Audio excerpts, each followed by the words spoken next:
Hello,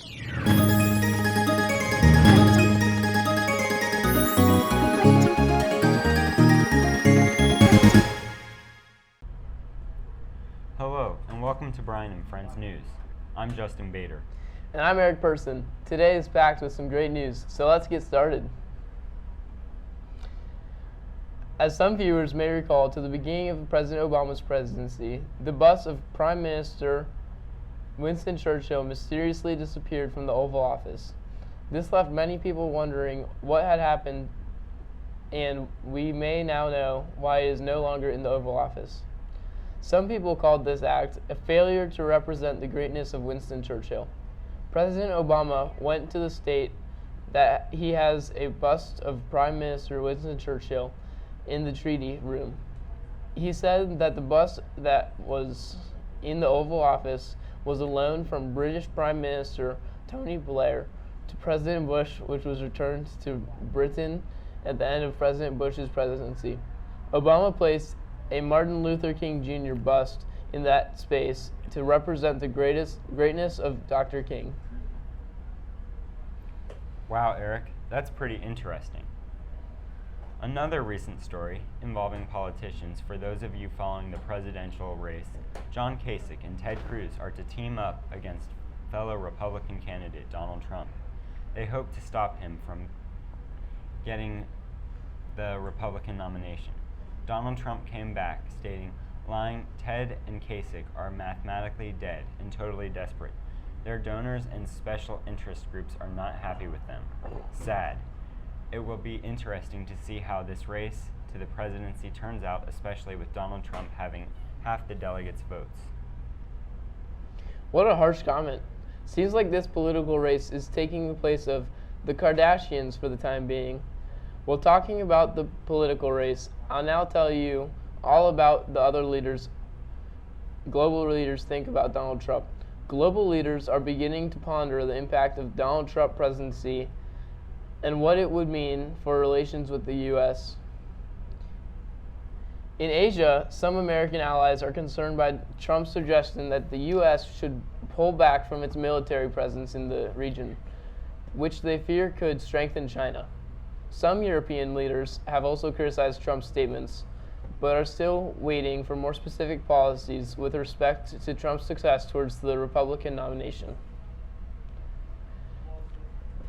Yuichi Hosoya, a member of Japanese Prime Minister Shinzo Abe's Secretary's Advisory, and a Keio University professor, said a Trump presidency could benefit China's geopolitical ambitions in Asia.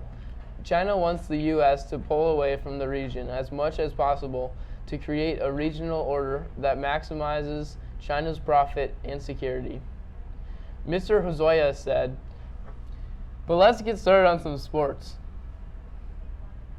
As many of you know, the new local soccer team, FC Cincinnati, is getting some huge attendance recently. Let's throw it over to Noah Winker to hear about the new team. Carl Linder III has brought professional soccer back to Cincinnati. Cincinnati has seen a variety of teams come and go, and the most notable was a major indoor soccer team back in '75. The new team will be under the title FC Cincinnati. They will be coached by the U.S. soccer star John Harkes, and they plan to join the USL this coming year. In the announcement trailer, they state, "Soccer is rising, and so is Cincinnati." Next game is Saturday, April 30th versus Wilmington Hammerheads FC. Let's hear from Zach with an interview from the FC fan. Thanks, Noah. I'm live on the scene at FC Cincinnati Stadium with Fanatic fan Eric Person. So, Eric, how's the team looking this year? Oh, we're looking great this year. We have a great record. We have some good guys on the team. We're getting ready for Pittsburgh this week, and that's going to be a great game. Awesome. What about the awesome attendance in excess of 20,000 people at every game so far? That's amazing. No one else in our league has done that so far. We set a record, and we're going to set another record this weekend with Pittsburgh, over 25,000. Wow. Looks like a great season. Back to you guys at the News Center. Pretty cool, Noah. Now, on the flip side of good attendance and a winning record, there are the Cincinnati Reds. As we're talking about sports, we'll throw this over to Zach for a report on lacrosse. Welcome to IHTN Reports with Zach Young. Today, we will explore what the 2016 season holds for the Indian Hill lacrosse program. The team is led by head coach Tim McKay, and student leaders include Eric Person and Alex Major, who we will hear from today. The season will not be easy, and many challenges will be faced. Let's see what these two young leaders have to say about the upcoming season. Eric, what kind of challenges is the team going to face this year? Well, I think our biggest challenge before state will be St. Xavier. What part does the inexperience and young age of the freshmen and sophomores play in your challenges this year? Well, I think this year's just a developmental year. We are all we're all on JV for the most part. We are playing to get better. What kind of challenges are you looking at facing this year? Now we're trying to continue what we're doing. We don't have really a depth roster, as you said, so we're just kind of trying to keep everybody fresh, not going too hard in practice. As you can see, the season is going to be headlined by young age, inexperience, and a shallow roster. Although these challenges will be hard to overcome, with the leaders the team has, I foresee a great season and a great run at state. Thank you for tuning into IHTN Reports with Zach Young. Now, we will throw it over to Noah again to talk about the Formula One racing. This year has been an exciting year for sports. On the April 23rd, the 2016 Formula E Motorsports was held in the streets of Paris, France. But the main reason wasn't just to bring motorsports to France. It was to show that they can organize large events, even with the recent terrorist attacks. An interviewed spectator states, "It shows that France is a strong country." We will be back right after this quick break to fill you in.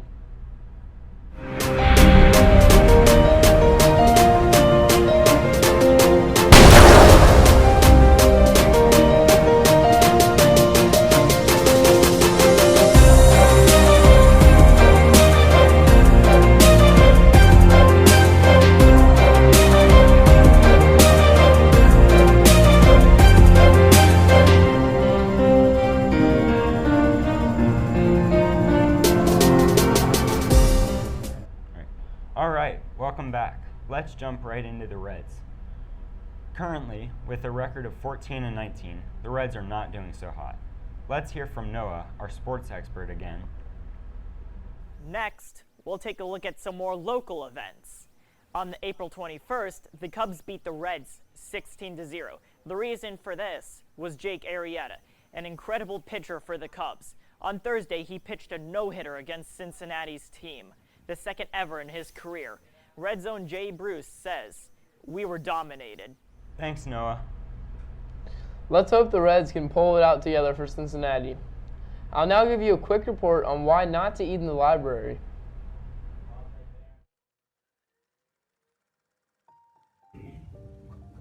Have you ever littered before? Yes, Why? because there's no trash can. You're a monster.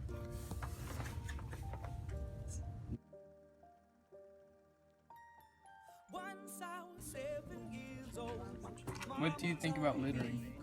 Well, littering's really bad for the environment, and when people litter, it kind of lowers the quality of the person in my eyes, and makes me kind of dislike them a little bit.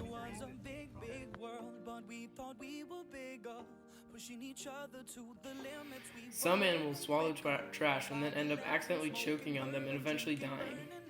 Also, glass that is broken can cut many animals' feet, such as coyotes, fox, and badgers. Some pet owners worry when they see broken glass on the sidewalk. This can be harmful to people, as well as animals, including pets.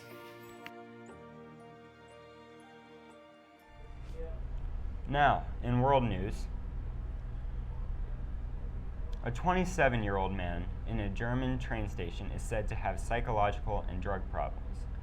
More right after the break.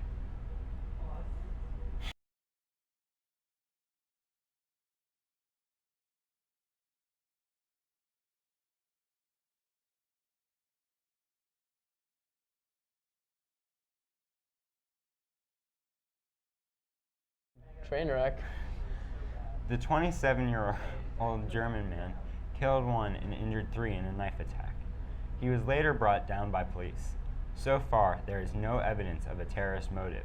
It is being said that the man was acting out because he was on drugs and has a psychological problem.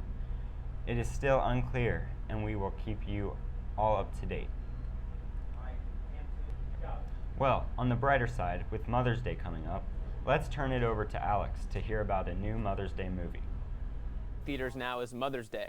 With Mother's Day on May 8th, just last weekend, it seems relevant that a movie titled Mother's Day be released. The characters include Sandy, Jennifer Aniston, whose picture-perfect divorce is threatened when her former husband, Timothy Olyphant, unexpectedly marries his much younger girlfriend, Tina Shay Mitchell, and tries to include her in the lives of their 2 young sons. Finally, Miranda, played by Julia Roberts, is a host of a home shopping show who has no family to speak of because of her career goals, so there's obviously no way that she could be connected with any of the previously mentioned characters. So put that thought out of your mind right now. Another great movie for all the Jennifer Aniston fanatics and the mothers out there, Mother's Day. Looks good. Thanks, guys. I'm here live with movie critic Brian Lewis, who's watched Mother's Day. So, Brian, what do you think about Mother's Day? Well, I was mesmerized from start to finish of this movie. The plot, the morals, and the cast was just wonderful. I thought Jennifer Aniston and Julia Roberts, they both lived up to their role. And overall, this movie lived up to its hype. Oh, nice. Sounds like a great movie. Back to you guys at the studio. Looks to be a good movie, but I guess we will have to wait until it comes out. Thanks, Alex. Now, with all this talk about sports earlier, let's hear from Brian Lewis, our chief meteorologist, on whether or not we will even be able to play these baseball games.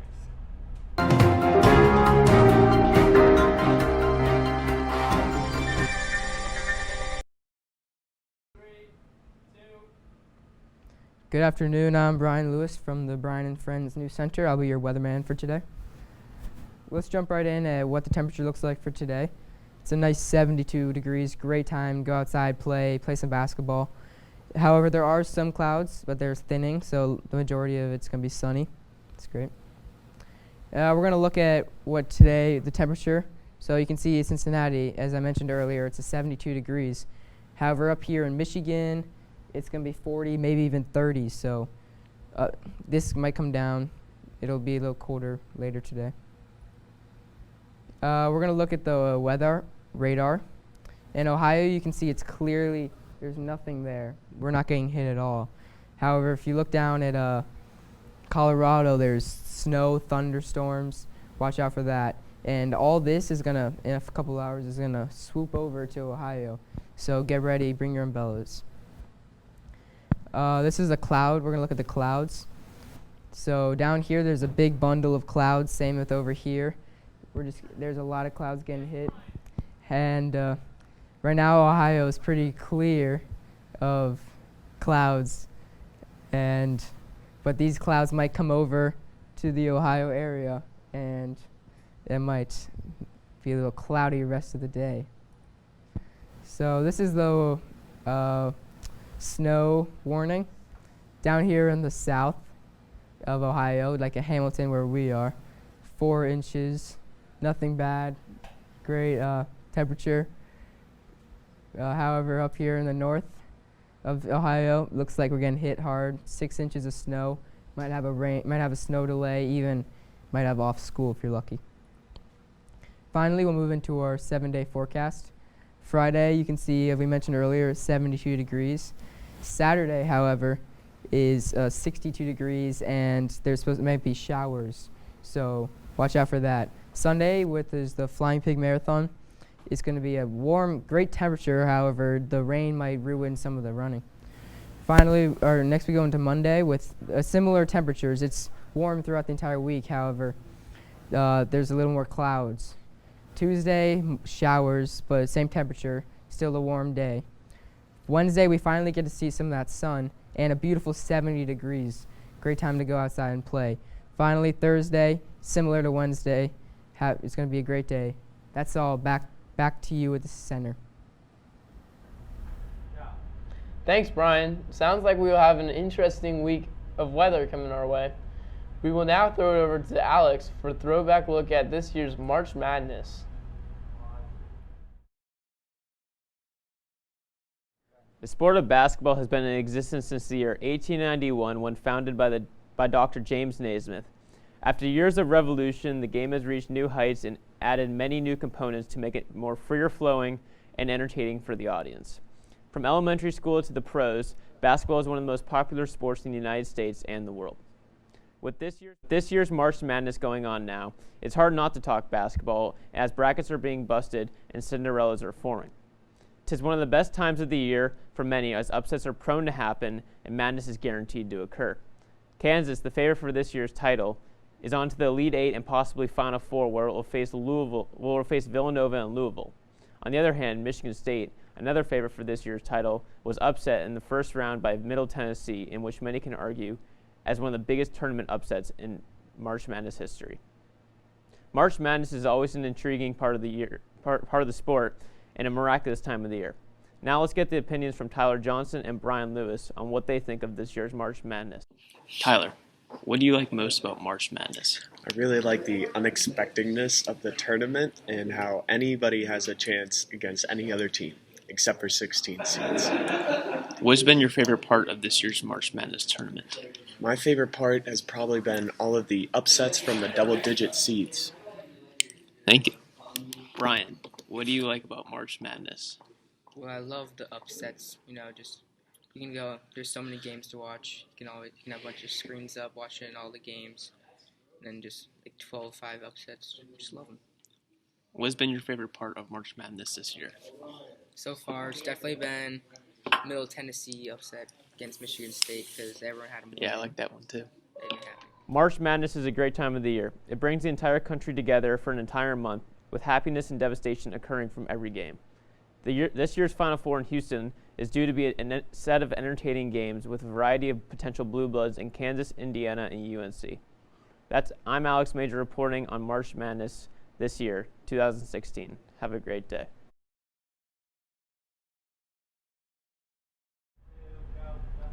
Wow, it was definitely fun to watch.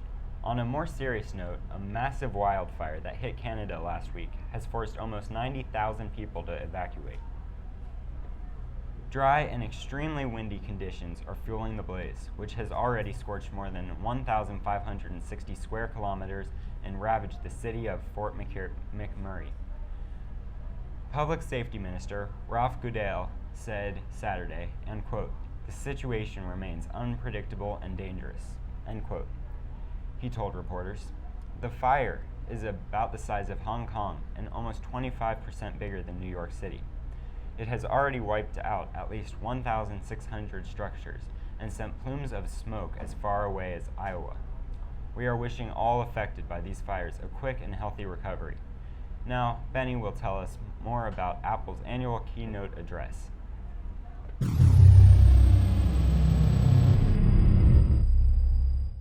Hello, I'm Ben Mendelsohn, and today I'm going to cover all news related to the latest Apple keynote event on March 21st, 2016. Apple VP of Environment Lisa Jackson kicked off the event announcing that Apple reached its goal of 100% renewable energy in 23 countries, including China and the United States. So renewable energy is energy that doesn't come from a finite resource. It would be energy that can be sustainable in the long term because we can continually use it. So something like wind, hydroelectric, or maybe some new solar, some new technology we have. Don't develop renewable energy will basically be saying to the less developed countries of the world that don't have as much technology that they'll never have luxuries that save them time and thus make them able to be more productive and more wealthy. The Apple keynote also brought some surprising announcements to its product lineup. The Apple Watch had a price cut, now down to $299, and now there are new watch bands, including the woven nylon, sport, and leather bands. Apple also welcomed iPhone SE. The iPhone SE is a 4-inch iPhone that has a 12-megapixel camera, Touch ID, and is said to have the same speed and graphics as iPhone 6s. It starts at $399. Apple also released a new iPad Pro with a smaller 9.7-inch display. It weighs less than 1 pound, it is 47% less reflective than iPad 2, and has a True Tone display that adjusts the colors on screen for better experience. It starts at $5.99. I believe that the iPad Pro will impact the future in many ways. It's an extension of an already excellent technology that will enhance the opportunities in education. I also think it will be an amazing device for the creative fields like architecture, any design field, to be able to work with an iPad and really replace what we currently use daily in terms of computers. These were all the highlights regarding the latest Apple keynote event. I'm Ben Middleton, and thank you for tuning in.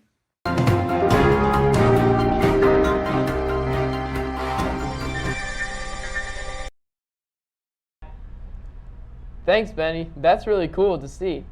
Justin now has a live report on the Zika virus. Sending it your way, Justin. Hi, I'm Justin Bader, reporting live from Brazil.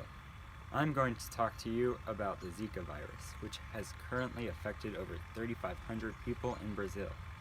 You may ask, what is the Zika virus? Zika virus is spread by mosquitoes from person to person, and it can cause many issues, especially to pregnant women and women who are planning to become pregnant for their baby. All people traveling to these affected areas located in Central and South America are advised to wear proper mosquito repellent and clothing. There have yet to be any reports of Zika virus being spread in the United States, but there are people who have had it from traveling to affected countries.